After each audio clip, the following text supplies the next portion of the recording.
Okay, welcome to Dewey's Garage, and this is my Drz400sm, and what I'm doing here is I'm here to show you my way of installing an FCR39 or any carburetor and having plenty of room to work with. I see all of the videos that people have done on the DRZs, on installing and messing with the carburetor, and I've seen all these clowns yo-yoing around with it, and it's crap. I see them struggling. They have to do edits on their videos. I'm doing this crap one-off for you.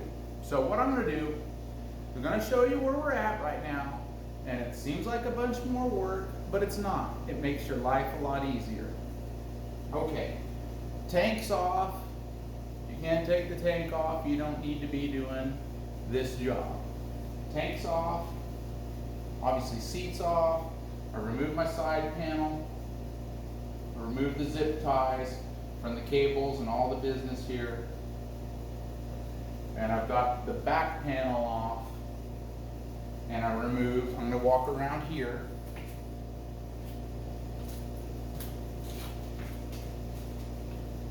I removed the little oil catch can. Removed the pipe guard, and I've got the factory head pipe on it with my two brothers slip on here. A little background, I had the BSR carb on this, the Makuni, and I jetted it and I followed this same process, and it made it so easy. So what I did is I removed that pipe. While I was over here, I took a 12mm and loosened the lower arm of the subframe here, and then the same side on this side over here, and then I removed the subframe top bolt here. Take in mind, again, you have to have your zip ties off, and also recommend that you have your throttle position sensor from your carburetor, having that unclipped.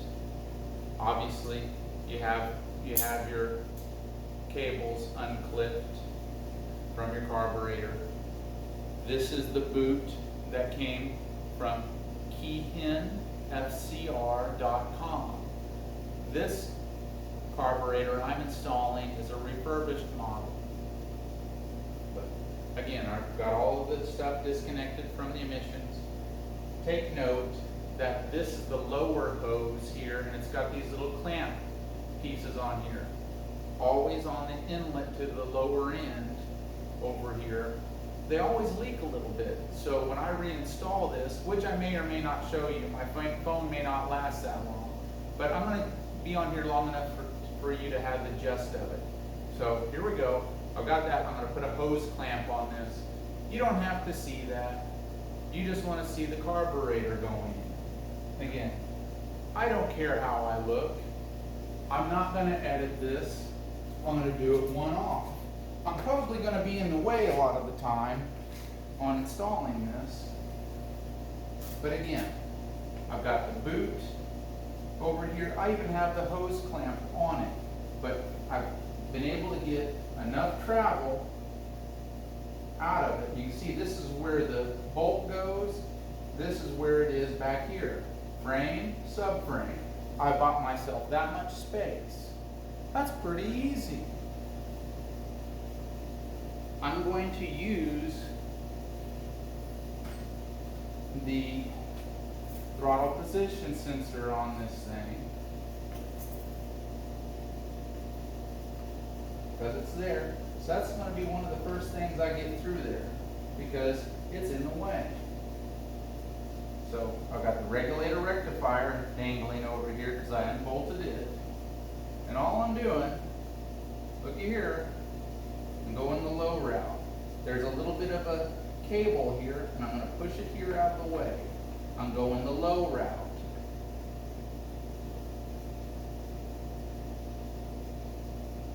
I've got a long hose here, so I'm going to move it around that way. Not even struggling with it. And I'm just picking my path. Not even shoving it through or anything like that. Life's easy.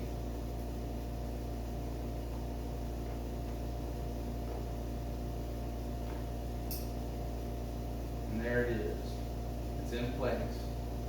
Now, on this boot, you got to make sure and align it properly. Make sure the proper side is set where it's supposed to, and there's some little stirrup points on the bottom. And it sets in there on that slot in there. And I've got I actually had to get a different hose clamp, or a clamp that went with this setup that's got a slot in it. Luckily, I have a Drz400sm that uses the same size FCR39, and I had gotten some extra clamps for it. But you will not be able to use the factory clamp for that, so make sure and get an appropriate one. The kit did not come with that. So with this setup, I'm going from the 45 pilot jet that it had installed to a 48, because I've had this in and out of here a few times because I want it to be just right. And I went from the 160 this was installed because my spark indicated a little bit leaner than I like my bikes to be,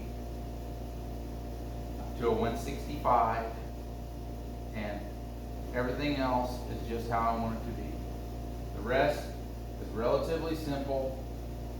When you got everything back together, slide it back up, the boot goes right on, tighten it down, make sure that it's solid. It ain't that hard. It's not any trouble. You just get it set up how it needs to be, and you just gotta fine tune it. It's not a problem. You put everything back together, and it's fine. Now you've got to get comfortable with this process if you want your bike to run right. Obviously, I went from the 45 to a 48. Why did I do that? I was getting some pop on D-cell, and I was getting a slightly hanging idle occasionally that backing out the mixture screw was not handling. The two combined spells one thing, pilot jet. So that's what I'm going with on that. So, and that being said, with the main jet being just slightly out of spec from the way they installed it, I'm pretty confident that that is what's going to work for me. Take in mind, I'm at about 1,100 feet elevation. This video is taken in the summertime in Kansas, and you know, this was even recorded temperatures between 80 and 90 degrees. Somewhat high humidity, but it usually is all the time here.